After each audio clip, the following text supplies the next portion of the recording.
दोस्तों फाइनली आपके पेपर के according top of the most important question लेकर आया हूं। और हाँ, क्वेश्चनों को स्किप करने से पहले मेरे दोस्तों आप सभी को क्वेश्चनों को बारी बारी से देखना है, क्योंकि दोस्तों बहुत ही इंपॉर्टेंट क्वेश्चन आपके सामने मैं लेकर आया हूं। मेरे दोस्तों हर एक वो क्वेश्चन जो आपके पेपर में आने की संभावना है वही क्वेश्चन आज मैं आपके सामने लेकर आया हूं। तो शुरू से लेकर अंत तक देखिए, बीच क्लास से ना जाए और रट्टा ना लगाएं, चीजों को समझने का प्रयास कीजिएगा।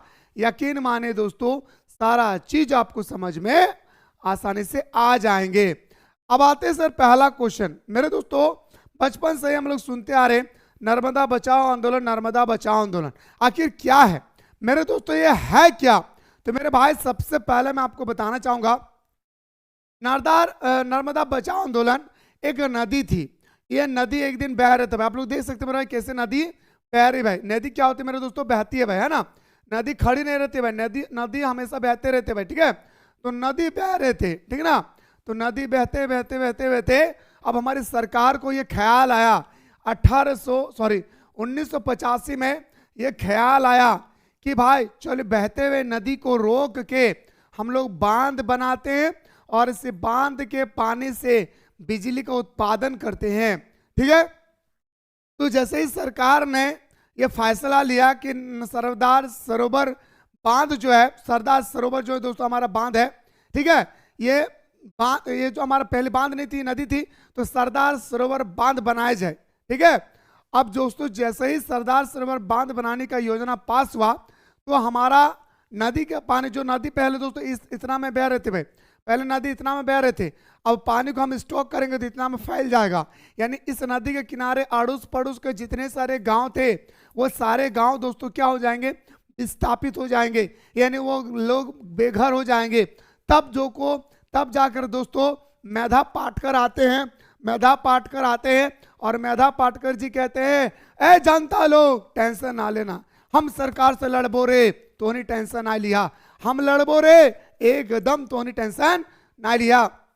तब जाकर मेरे दोस्तों मेधा पाटकर इस आंदोलन का जनक कहलाता है। मेधा पाटकर बहुत सारे लोगों का क्रांतिकारी के रूप में उभर कर सामने आते हैं और मेधा पाटकर ने कहता है नर्मदा बचाओ आंदोलन, नर्मदा बचाओ आंदोलन, नर्मदा नदी को बचाया जाए। आज नर्मदा नदी जो पानी बह रही है, इस नदी के पानी को बहने दिया जाए, इस पर बांध ना बना दिया जाए। लेकिन सरकार सुनती नहीं है मेरे भाई, और फाइनली सरदार सरोवर बांध की हमारा स्थापना हो जाती है और बहुत सारे लोग क्या हो जाते हैं भाई, बेघर हो जाते हैं। यही तो सर आपका योजना। सबसे पहले आप जानिए कि नर्मदा नदी पर सरदार सरोवर योजना बनाया गया, इसका जनक कौन थे तो बताएंगे सर मेधा पाटकर, ठीक है। आइए क्वेश्चन में बात करते हैं दोस्तों, क्या बताता है हमारा। 18वें दशक के आरंभ में नर्मदा घाटी परियोजना के तहत मध्य प्रदेश, गुजरात, महाराष्ट्र में गुजरने वाली नर्मदा और उसकी सहायक नदी पर 30 बड़े 135 मंजिले, ठीक है, दर्जे मतलब मंजिले, तथा 300 छोटे बांध बनाने का प्रस्ताव रखा गया सरकार के द्वारा। अब दोस्तों 18वीं दशक में ही, है ना भाई, आप बोलेंगे सर 1985 मतलब 19वें दशक होगा ना सर, तो आप 18वीं दशक की बात कर रहे हैं। तो सरकार कोई भी योजना बनाती है दोस्तों, तो मेरे दोस्तों कम से कम उसे 50-60 साल लग ही जाता है भाई, ठीक है। तो ये शुरुआत हुआ था दोस्तों 18वीं दशक में, ठीक ना। तो सुनिएगा, तो बताया गया था मेरे दोस्तों क्या कि 18वीं दशक के आरंभ में नर्मदा घाटी विकास परियोजना के तहत मध्य प्रदेश, गुजरात, महाराष्ट्र, मध्य प्रदेश, गुजरात, महाराष्ट्र, मध्य प्रदेश, गुजरात, महाराष्ट्र, इन 3 राज्यों से गुजरने वाली नर्मदा नदी और उसकी सहायक नदी पर 30 बड़े बांध, 135 मंजिले बांध और 300 छोटे छोटे बांध बनाने का प्रस्ताव पेश किया गया। अब जब इतना भारी मात्रा में बांध बनाएंगे तो कहीं ना कहीं दोस्तों हमारे ग्रामीण इलाके को विस्थापित होना पड़ेंगे, यानी उस जगह को छोड़ के किसी और जगह पे जाकर के उन्हें बसना पड़ेगा, नहीं तो डूब जाएगी उसके घर। इस परियोजना का उद्देश्य गुजरात के बड़े हिस्से शायद 3 पड़ोसी राज्यों में पीने के पानी, सिंचाई, बिजली की सुविधा देने का लक्ष्य था। अब दोस्तों कहता है ए इंसानों, ठीक है तुम घबराओ नहीं, हम लोग इस नर्मदा नदी पर हम लोग बना रहे हैं बांध, और आप लोग जो विस्थापित हो रहे हैं या आप लोग जो अगल बगल में है उसे हम बिजली देंगे, सिंचाई का प्रावधान कर देंगे और पीने योग्य पानी जो होगी ना वो आपके घर तक हम पहुंचा देंगे। ठीक है ना। पानी पीने के पानी, सिंचाई, बिजली की सुविधा देने का लक्ष्य था, जिससे कृषि के पैदावार में वृद्धि होती है। अब दोस्तों कहा गया कि किसानों, आप लोग जाते हो नदी जाते हो, तालाब जाते हो, कंधे से पानी लाते हो, तब जाकर आप सिंचाई करते हो, तो आपको टेंशन नहीं लेना है, आपका खेतों तक पानी पहुंचाया जाएगा, जिससे आपकी खेती की जो पैदावार है और बढ़ेगी। ठीक है। इस बांधों से सूखे जैसी प्राकृतिक आपदाओं से निपटना भी था, और परंतु प्रस्तावित परियोजना से 245 ग्रामों पर बाढ़ का खतरा उत्पन्न हो गया।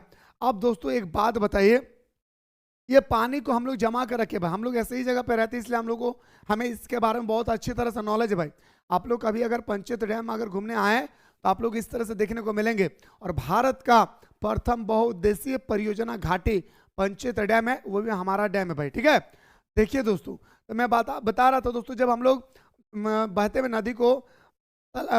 नदी को बांध बनाते हैं, तो बांध बनाने से दोस्तों बाढ़ आने की ज्यादा संभावना होती है भाई। क्यों? क्योंकि दोस्तों आप तो पानी को रोक के रखते हो भाई। आप क्या करते हो? पानी को रोक के रखते हो। जब आप पानी को रोक के रखते हो, और दोस्तों बरसात के मौसम में अचानक इतने पानी होगी कि दोस्तों इस पुल से ऊपर में फेंक देता है भाई। हाँ रियल है भाई, इस पुल के ऊपर से फेंकते हैं और बाढ़ की धाराएं होने लगती है भाई। तो बताया गया कि 245 ग्रामों पर बाढ़ का खतरा उत्पन्न हो गया, जिससे इन ग्रामों के 2.5 लाख लोगों ने पुनरावास की व्यवस्था में भी समस्या को उत्पन्न की।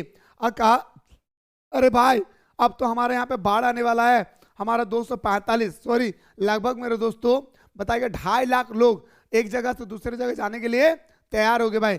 इसकी प्रतिक्रिया में सन 1880 से लेकर 1889 के दौरान स्थानीय स्वदेशी स्वयं सेवी संगठनों ने नर्मदा बचाओ के नारों के साथ एकजुट होकर नर्मदा आंदोलन करना शुरू किया। आप दोस्तों जब लोगों को लगने लगा कि बाढ़ का खतरा उत्पन्न होगी, लोगों को लगने लगा कि हमें एक स्थान से उठकर दूसरे स्थान जाना होगा, तब जाकर के लोगों ने मेरे दोस्तों क्या किया? नर्मदा बचाओ आंदोलन करने लगा। नर्मदा नदी पे उतर के और नर्मदा नदी पर पानी के अंदर में जाके नर्मदा बचाओ आंदोलन करने लगे। ठीक है।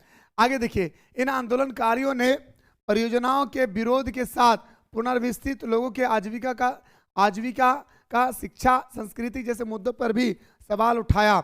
आंदोलनकारी ने प्रारंभ में सरकार के सम्मुख यह मांग रखी कि इन परियोजना से प्रत्यक्ष तथा अप्रत्यक्ष रूप से प्रभावित सभी लोगों का समुचित पुनर्वास किया जाए। अब हमारे ग्रामीण लोगों का बस इतना था डिमांड था भाई कि ठीक है आप लोग बांध बना रहे हो, ठीक है भाई आप बांध बनाइए आराम से, कोई दिक्कत नहीं है, लेकिन जब आप बांध बना रहे हो तो कहीं ना कहीं बाढ़ आने की संभावनाएं होगी।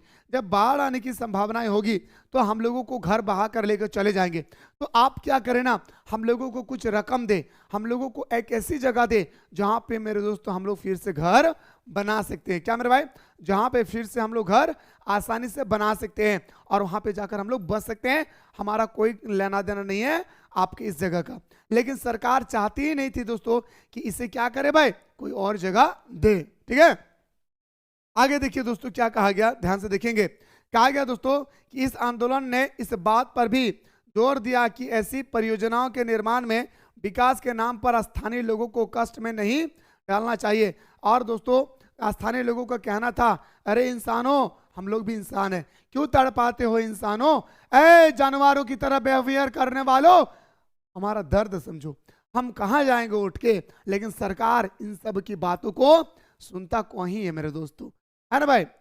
आगे देखिए, नर्मदा बचाओ आंदोलनकारी ने सरकार के समक्ष निम्न मुद्दे उठाए भाई। क्या मुद्दे उठाया था, ध्यान से देखिएगा। पहला मुद्दा, नर्मदा पर महत्वाकांक्षी महापरियोजनाओं का विरोध किया गया। ठीक है, विरोध किया गया। देखिए दोस्तों यहाँ पे गौर कीजिएगा, यहाँ पे एक बात कहा गया, थोड़ा सा समझने वाली बात है। क्या कहा गया यहाँ पे, हाँ ध्यान से देखेंगे कि नर्मदा बचाओ आंदोलनकारियों ने जो आंदोलन कर रहे थे भाई, आंदोलन कौन कर रहे थे सर? इन लोगों ने आंदोलन जो कर रहा था, याद रखिएगा, आंदोलनकारियों ने सरकार के समक्ष, सरकार के सामने, सरकार के प्रस्ताव में निम्नलिखित मुद्दे उठाए भाई। क्या उठाए? तो नर्मदा पर महत्वाकांक्षी परियोजनाओं का विरोध किया गया, प्रत्यक्ष तथा अप्रत्यक्ष यानी सर हमारा डायरेक्ट और इनडायरेक्ट, ठीक है, रूप से प्रभावित सभी लोगों के पुनर्वास की समुचित व्यवस्था की मांग की। कहा देखो, डायरेक्ट हो या इनडायरेक्ट हो, जब भी कोई लोग विस्थापित हो रहे तो इसकी भरपाई तो सरकार को करना होगा, इसकी भरपाई तो सरकार को करना होगा, पर सरकार देने की तैयारी नहीं था। ये लोगों का डिमांड था दोस्तों। और क्या डिमांड था? भविष्य में ऐसा महत्वपूर्ण निर्णय में स्थानीय लोगों की भागीदारी निश्चित की जानी चाहिए। और कहा गया अगर कल दिन जाकर के भविष्य में अगर कोई भी निर्णय होती है तो सबसे पहले हमारे ग्रामीण इलाकों का क्या होना चाहिए? भागीदारी होनी चाहिए। जैसे दोस्तों आप सभी को पता होगा कि आपके इलाके में अगर कोई फैक्ट्री बन रही है और इस फैक्ट्री की वजह से आपके गांव को उजाड़ना पड़ रहा है, तो सरकार दोस्तों, ये सरकार से आप लोग ये डिमांड कर सकते हैं कि आप उस फैक्ट्री में जॉब करने के लिए दोस्तों, मतलब नौकरी करने के लिए कहा जाए। तो हर एक घर में दोस्तों एक एक जॉब दिया जाता है, ठीक है, ऐसे इनका डिमांड था। कुछ लोगों के लाभ के लिए अन्य लोगों को प्रभावित न करना चाहिए। और कहता था कि अरे भाई, कुछ लोगों की भलाई के लिए, कुछ लोगों की भलाई के लिए आप कुछ लोगों को बर्बाद कर दे रहे हैं, ये गलत बात है ना। कुछ लोग बोलते हैं ना भाई कि आपने भलाई के लिए तुम दूसरे को मारते हो, ये गलत बात है। तो कुछ लोगों के लाभ के लिए अन्य लोगों को प्रभावित नहीं करना चाहिए। अगला है सर हमारा विकास की प्रक्रिया संतुलित होनी चाहिए। और जो हमारे विकास की प्रक्रिया है दोस्तों, वो संतुलित होनी चाहिए, है ना भाई। मतलब विकास ऐसी हो दोस्तों कि सबको प्रॉफिट हो सके, आपको भी मुझे भी। ऐसा नहीं है कि सिर्फ मालदार लोगों को प्रॉफिट होगा और हमारा कोई प्रॉफिट नहीं होगा। तो ये बात कहा गया था दोस्तों नर्मदा बचाओ आंदोलन। आपको स्टोरी बेस मैंने आप लोगों को समझाया दोस्तों कि नर्मदा आंदोलन क्या है। बहुत इंपॉर्टेंट है मेरे दोस्तों, नर्मदा बचाओ आंदोलन के बारे में आप लोगों को याद करना है भाई, वो भी मेरे दोस्तों स्टोरी बेस, ठीक है। अब आते सर हम लोग यूरोपीय संघ की उपलब्धियों का वर्णन करें। यूरोपीय संघ, देखिए दोस्तों, हमारे यूनाइटेड नेशन ऑफ ऑर्गेनाइजेशन, ये हमारा यूनाइटेड नेशन ऑफ ऑर्गेनाइजेशन जो है, इसी तरह से हमारा एक संगठन है दोस्तों। हमारा कौन? तो बताएंगे सर यूरोपीय संघ की उपलब्धियां। यूरोपीय संघ है भाई, ठीक है ना। इसके निम्नलिखित उपलब्धियां थी सर, ध्यान से देखिएगा। तो यूरोपीय संघ के संस्थापक सदस्य देशों ने सीमा कर को समाप्त कर मुक्त व्यापार को प्रस्ताव किया। आप यूरोपीय संघ में जितने सारे देश शामिल है भाई, जैसे हमारे यूएनओ में 193 देश शामिल है, 193। इसी तरह से बताया गया है मेरे दोस्त कि हमारे यूरोपीय संघ में जितने सारे देश शामिल है, हमारे यूरोपीय संघ में जितने सारे देश शामिल है, मुक्त व्यापार करने का प्रस्ताव रखा गया कि कोई भी देश किसी भी देश के साथ आसानी से व्यापार कर सकते हैं बिना रोक टोक का, बिना किसी परमिशन का, ठीक है। दूसरा, 1961 तक यूरोपीय संघ का सफल संगठन बन गया। और दोस्तों 1961 आते आते हमारा यूरोपीय संघ एक सफल संगठन बन गया। सफल का मतलब एक होता है ना भाई कि चलो भाई मैंने मेहनत किया और इसका जब रिजल्ट आई तो मेरा रिजल्ट देखकर मैं खुश हो गया, तो आप क्या हो गए भाई? सफल हो गए। क्या हो गए भाई? आप सफल हो गए, है ना। वही कह रहा है कि सन 1961 तक यूरोपीय संघ का सफल संगठन बन गया। 2005 में यह विश्व की सबसे बड़ी अर्थव्यवस्था थी तथा इसके थोड़ा अधिक था भाई, इसका थोड़ा अधिक था भाई, ठीक है। यहाँ पे थोड़ा सा आपको ध्यान नहीं देना भाई, ठीक है ना, ये गलती से टाइप हो गया, यहाँ पे ध्यान देंगे आप लोग। और 2005 1961 में यूरोपीय संघ, 1961 में यूरोपीय संघ एक दोस्तों हमारा सफल संगठन के रूप में उभर कर सामने आए। लेकिन 2005 आते आते विश्व की सबसे बड़ी अर्थव्यवस्था का एक संगठन बन गया।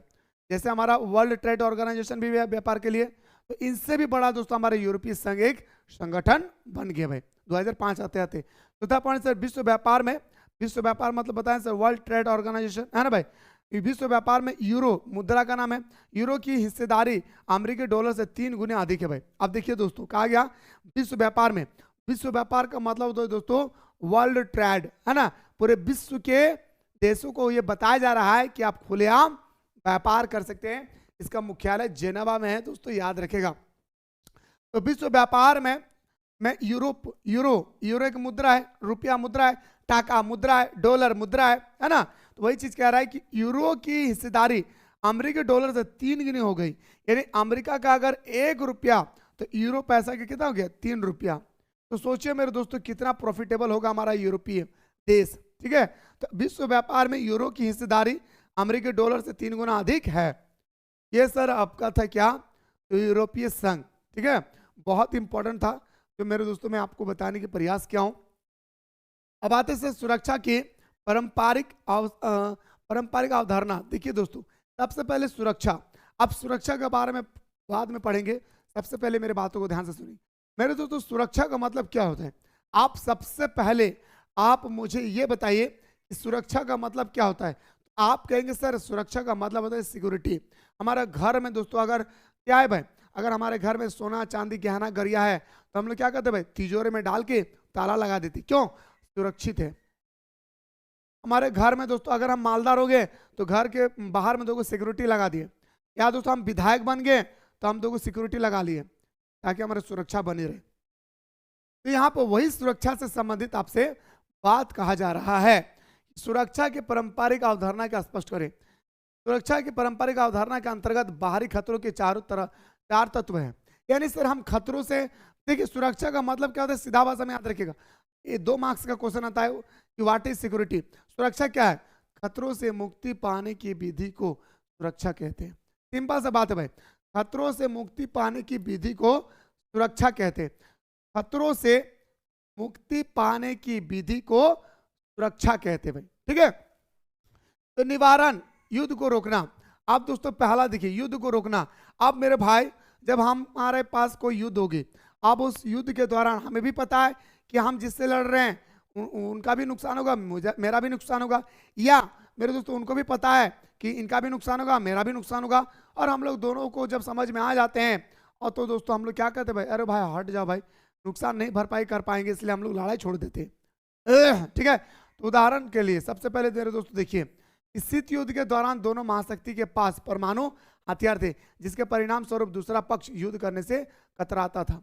आप देखिए दोस्तों, हमारा शीत युद्ध के बाद, यानी दोस्तों हमारा 1945 के बाद अमेरिका और रूस दुनिया का सबसे बड़ी शक्ति में से शक्तिशाली देश के रूप में उभर कर सामने आया। और जब दोस्तों ये शक्ति के रूप में उभर कर सामने आए, ठीक है, जब ये शक्तिशाली के रूप में उभर कर सामने आए तो मेरे दोस्तों दोनों देश अपने छोटे छोटे देशों को क्या कहते थे, अपने अधीन करने लगे। क्या करने लगे भाई? अपने अधीन करने लगे, ठीक है। अब यहां पे सबसे बड़ी बात आ रही है मेरे भाई कि दोनों देशों के पास परमाणु हथियार था, रूस के पास भी था और अमेरिका के पास भी था। अगर अमेरिका रूस पर गिरवाए तो रूस भी अमेरिका पर गिराएंगे, तो नुकसान दोनों को होगा।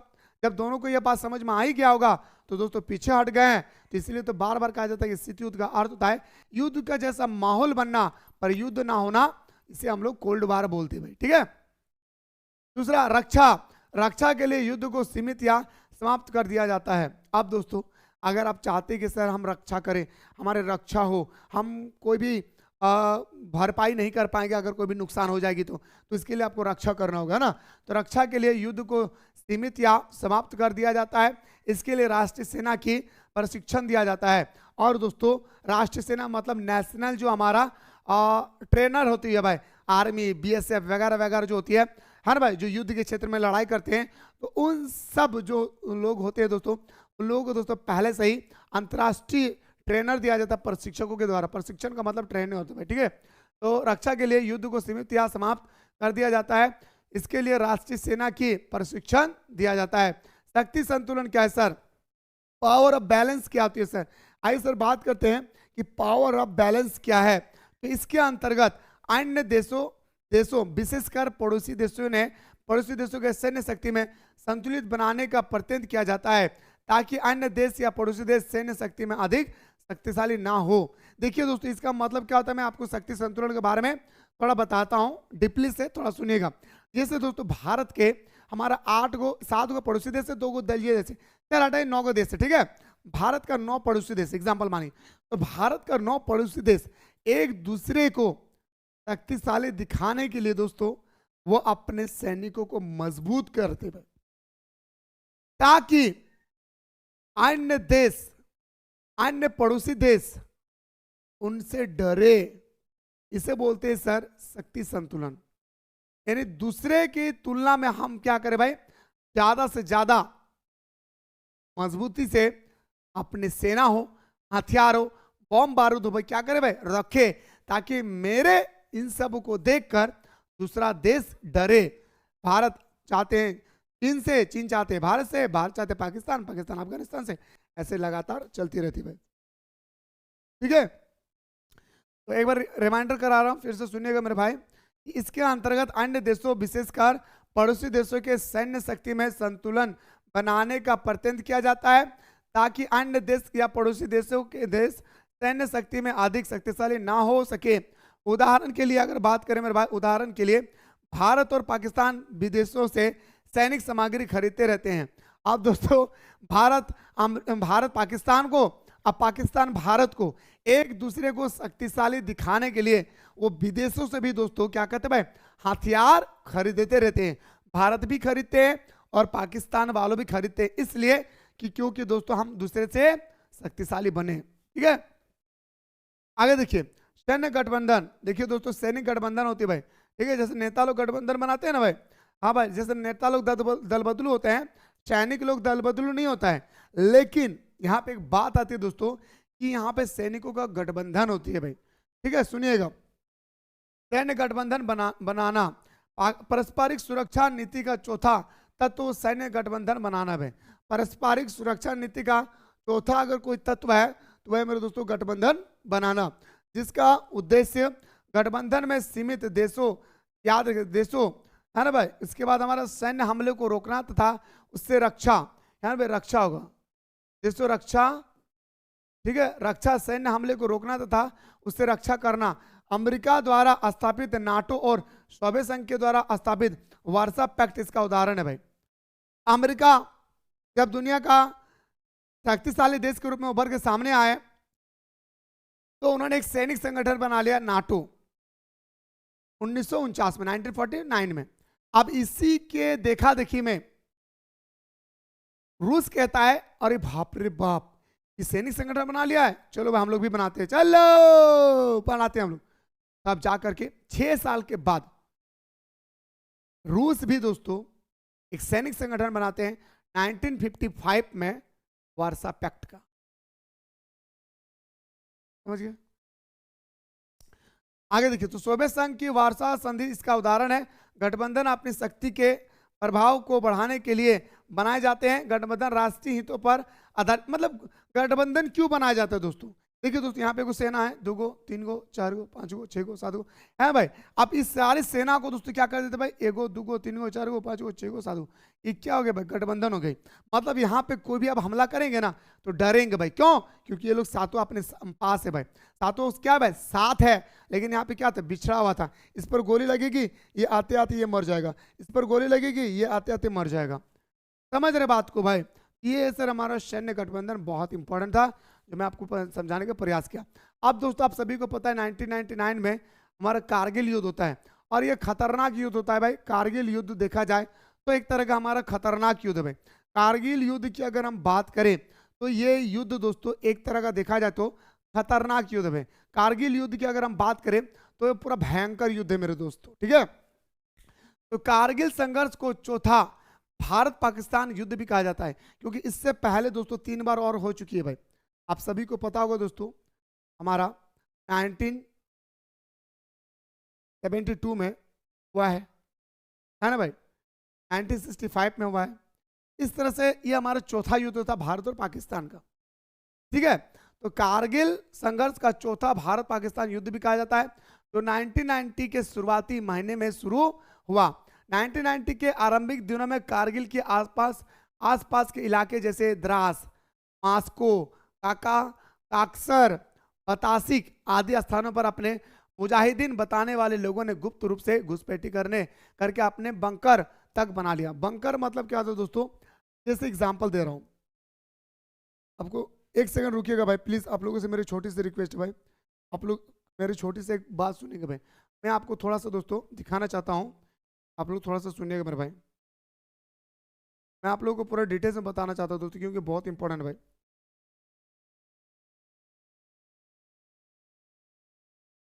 दिखाता हूं दोस्तों अगर है तो।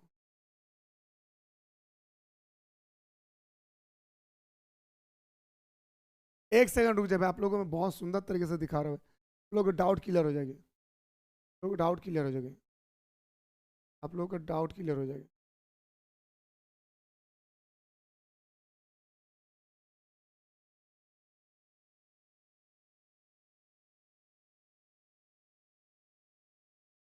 देखिए दोस्तों, आप यहाँ पे थोड़ा सा ध्यान से देखेंगे। आप ये इलाका देखिए दोस्तों, भारत का जो जम्मू कश्मीर है ना, जम्मू कश्मीर, थोड़ा गौर से देखिएगा मेरे भाई, तो आप लोगों को बड़ी मस्त तरीके से समझ में आ जाएगा। देखिए ये हमारा भारत है भाई, भारत का मानचित्र देख रहे हैं, और ये हमारा दुश्मन सा देश पाकिस्तान है भाई, है ना। ये क्या भाई, पाकिस्तान। तो पाकिस्तान जम्मू कश्मीर का हिस्सा है भाई। ये जम्मू कश्मीर दोस्तों पाकिस्तान के साथ सटा हुआ है। थोड़ा गौर से सुनिएगा भाई, जम्मू कश्मीर जो है पाकिस्तान के साथ सटा हुआ है। अब इस इलाके की अगर हम बात करें लद्दाख, तो लद्दाख का बहुत सारा हिस्सा जो आपको द्रास कहलाता है, जैसे दोस्तों मास्को, गड़ास मास्को कहलाता है। देखिए दोस्तों, ये आपका लद्दाख भी दोस्तों हमारा किस पर है भाई, तो बताएंगे सर पाकिस्तान के साथ सटा हुआ है। दिख रहा है भाई, लद्दाख भी क्या है मेरे भाई, पाकिस्तान के साथ सटा हुआ है। अब यहां पे एक बात आप लोगों से कहा गया, गौर कीजिएगा भाई, कहा गया भाई, गलत जगह लगा दिए भाई। यहाँ पे क्या कहा गया कि 1990 के आरंभ दिनों में कारगिल की आसपास के इलाके जैसे द्रास, कारगिल के आसपास, कारगिल कहाँ दोस्तों हमारा एकदम इस पॉइंट पे, एकदम मिड पॉइंट पे मेरे दोस्तों, ठीक है, ठीक है ना। ध्यान से देखेंगे तो द्रास, मास्को, काक्सर, बतासिक आदि स्थानों पर ना मुजाहिदीन बताने वाले लोगों ने गुप्त रूप से घुसपैठी करके अपना बंकर लगा दिए। बंकर का मतलब क्या होता है दोस्तों, कि वो लोगों ने, मतलब क्या बोलते हैं उसको, तंबू टांग दिए भाई। क्या कर दिया मेरे दोस्तों, वो लोगों ने क्या कर दिया भाई, तंबू टांग दिए भाई। क्या कर दिया भाई, तंबू टांग दिए। ये भारत है भाई। अब भारत में आप घुसोगे, भारत के अंदर में तुम घुस के तंबू टानोगे, तो भारत वाले इतना थोड़े ना रहम वाले दिल का है कि आपको छोड़ देंगे, छोड़ेंगे थोड़े ना भाई, बर्दाश्त नहीं होगा भारत के लोगों से, ठीक है। तो मुजाहिदीन बताने वाले लोगों ने बंकर तक बना लिया, या पाकिस्तानी सेना के इशारे पर क्या। अब ये जो बंकर बनाया था ना भाई, यहाँ पे ये बंकर बनाने वाला के पास शक्ति कहाँ से आई, एक आम पब्लिक के ऊपर इतना पावर कहाँ से आया। तो दोस्तों सैनिक जो थे, आम भारत के सैनिक, इधर से कहते थे बनवा ना रे, बना बना, हम हियो ना रे, थोड़ा सा भी अगर हमला करते ना रे भाई, तो तोरा हम की करबो, बचा लेबो। तो टेंशन आ लिया भारत के सॉरी पाकिस्तान के सैनिक दोस्तों इस तरह से कहते थे भाई, ठीक है। अब यहां पे गौर कीजिएगा मेरे दोस्तों, जब भारतीय सेना को इसका पता चला तो सेना के द्वारा कार्रवाई की गई। अब भारत के लोगों को लगने लगा अरे भाई पाकिस्तान वाले घुसपैठी हमारे देश पर आकर के तंबू टांग दिया, अरे मौत का घाट उतार लिया आप लोग, हट, आप लोग गलत देश से पंगा ले लिए। भारत के सैनिक कहने लगे, दोनों ओर से लड़ाई पिछड़ गई और दोनों ओर से लड़ाई छिड़ गई भाई। पाकिस्तान और भारत का जबरदस्त लड़ाई हुआ मेरे भाई। यह लड़ाई कई महीनों तक चली और 26 जुलाई 1999 तक भारत में अपने इलाके खाली करवा लिया। और दोस्तों इस इलाके पे जो कब्जा किया था 26 जुलाई 1999 आते आते हम लोग, याद रखिए दोस्तों, इस जगह खाली आ गया, ये जगह छोड़कर ये लोग चले गए। इसलिए हम लोग कारगिल दिवस दोस्तों 26 जुलाई को हम लोग कारगिल दिवस मनाते भाई, 26 जुलाई को हम लोग कारगिल दिवस मनाते हैं। यह लड़ाई सिर्फ कारगिल के इलाके तक सीमित रही। इसके तुरंत बाद जनरल परवेज मुशर्रफ ने पाकिस्तान की हुकूमत को अपने नियंत्रण में ले लिया। और इसके बाद दोस्तों हमारा जो सीएम बने, सॉरी पीएम बने, प्रधानमंत्री, तो प्रधानमंत्री क्या कहते हैं, हमारे परवेज मुशर्रफ ने जो सेना था दोस्तों वो अपने अधीन कर लिए। मतलब आप हमारा जो क्या बोलता भाई, परवेज मुशर्रफ के इशारे पर सेना काम करेंगे। पहले सेना अपने हिसाब से काम करते थे, अब परवेज मुशर्रफ के हिसाब से दोस्तों ये क्या करेंगे भाई, काम करेंगे। तो मुझे उम्मीद है दोस्त कि आपको कारगिल युद्ध के बारे में बहुत ही प्यारा तरीके से समझ में आ गया होगा। कहीं भी डाउट है तो जल्दी से बताइए, और अगला क्वेश्चन देखना चाहते हैं तो दबा करके कमेंट सेक्शन में कमेंट करें। मैं दोस्तों आपको अगला क्वेश्चन बताने की पूरी तैयारी पे हूं।